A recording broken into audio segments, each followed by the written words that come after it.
Oh, yeah. This way, sir. This way, sir.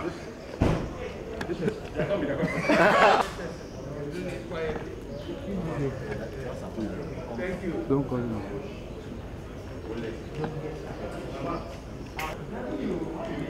Sir. Yeah, let's talk to him. 1 minute. Your decision where you met with the president. Well, thank you this morning. My decision is that I've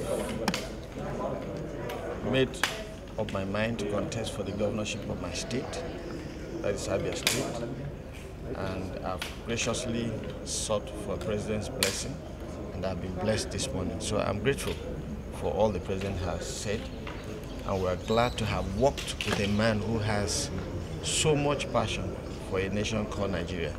So we're glad to have worked with him. Thank you. What has been the experience like in the past 7 months? Well, for me, it's been awesome. You know, coming from the private sector to the public sector, I've shared a lot of experiences, especially working under Mr. President, who has been two-time president of this nation. So it shows you that there's a wealth of experience the man has given to us. So I'm grateful to him for the impact he has played in my life. All right. Thank you for talking. Thank you. This way, man. Yes. Okay. The Royal Highness. God bless you.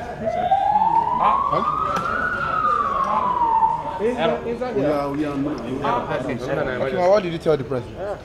Well, the president invited us to talk to us and to remind us of the need to fulfill his mandate of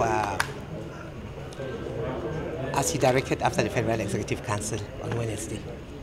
And we appreciate his kind words, and whatever decision we take is between now and Monday. So what's because he has given us up to Monday. Have you taken a decision for you? The issue of my own case is not about myself. It's about protecting Nigerian women. Because we are fighting gender-based violence, and now what we are facing is political, toggery political violence. And I don't see any difference between political violence and gender-based violence. And that must stop. Because I have no reason to say I will come out to contest, because already I have a female serving senator, which I was very ready to support, but she has been threatened and intimidated. And that has forced her to back up. And when she backed up, women put pressure. They bought the form for me.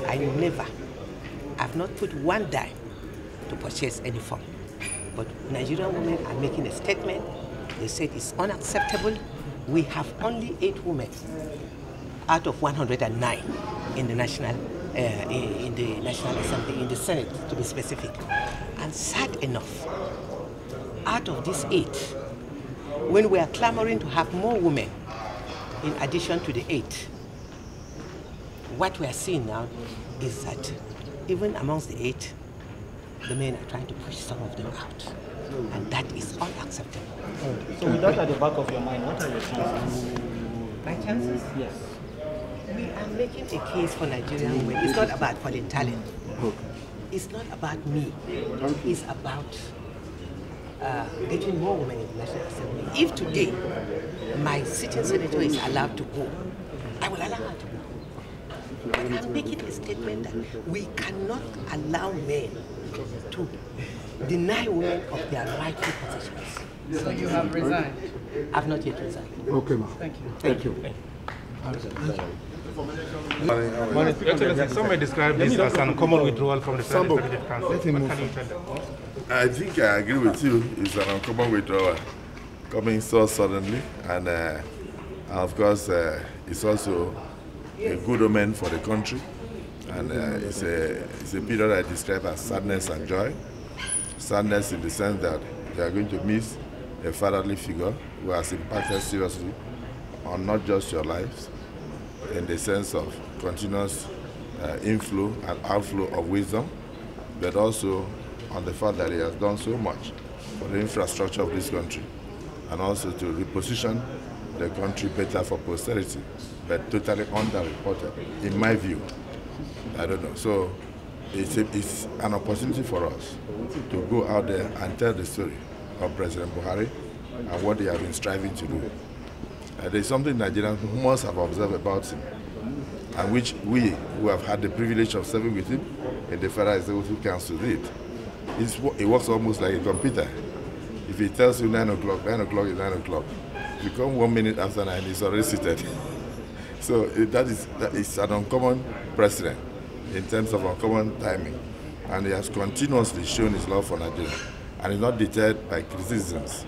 You can see, like for instance, we in the southeast and south-south, we're about to benefit from a brand new bridge at the second Niger bridge. The train stations are working. The airports are wearing new looks. He came in and started completing all projects that he met on ground.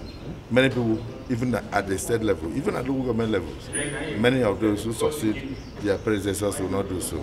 Initiating new ones. They have brought in a revolution in the agricultural sector, and you can see what is going on now. Nigeria is almost becoming self-sufficient in terms of rice production, and then of course in the area of cement and aggregates for the build industry. He has done a lot in that regard. And of course we have challenges which are not unsurmountable when you look at the fact that whenever you come close to a political period, you always have a lot of what I may call politically motivated insecurity. But I know definitely that with the help of God, and of course with his wisdom and experience, he's tackling the situation. And I just want to reassure Nigerians, particularly those who are afflicted by the current situation, that very soon the efforts of Mr. President will definitely bear fruits. So for those of us who are exiting from the Federal Executive Council, we are doing so with joy also, joy in the sense of the opportunity to reflect and espouse most of the things that we have learned from here, and also the hope for tomorrow that yes indeed, given the opportunity, we'll move forward the legacies of this current administration and even add and initiate new one for the benefit of all Nigerians. Thank you, sir. Thank you.